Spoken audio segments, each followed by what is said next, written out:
বন্ধুসকল, আমি আজি আমাৰ মোবাইলৰ যাদু শিকিম, অৰ্থাৎ প্ৰয়োজনীয় বস্তু যাদু বুলি কৈছোঁ মই। যদিও এই মেজিকটো হয়তো কিছুমানে জানে বা বহুতে তেওঁলোকে নাজানে। মেজিকটো আমি এতিয়া চাওঁ আহক।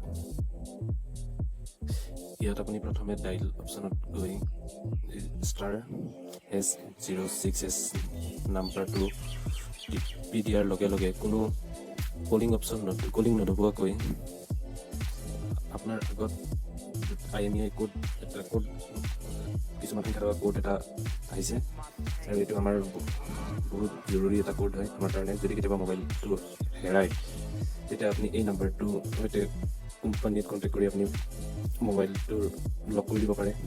তাৰ সকলো বস্তু আপুনি মোবাইলটোৰ পৰা আপোনাৰ প্ৰয়োজনীয় বস্তু কিছুমান ডিলিট কৰি দিব পাৰে কোম্পানীৰ সৈতে যোগাযোগ কৰি। গতিকে এইটো এটা দেখাত সাধাৰণ বস্তু যদিও গতিকে প্ৰয়োজনীয় বস্তু।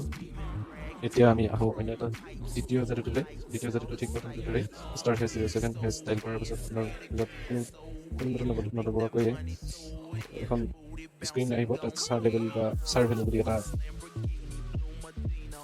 মাত্ৰা দেখুওৱা হ'ব, যেনেকৈ 1.14W/kg লিখা আছে। তেনেকৈ হয়তো প্ৰত্যেকটো মোবাইলত এইটো বেলেগ বেলেগ থাকে, কিন্তু এইটোৰ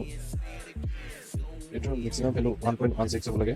1.16তকৈ যদি বেছি হয়, এইটো আপোনাৰ শৰীৰৰ পক্ষে ক্ষতিকাৰক হয়। গতিকে এতিয়া আপোনাৰ মোবাইলটোত কিমান আছে এই W/kg চাই লওক, আৰু যদি 1.16তকৈ বেছি আছে, তেতিয়াহ'লে আপোনাৰ মোবাইলটো আপোনাৰ বাবে ক্ষতিকাৰক বুলি আপুনি গম পাব।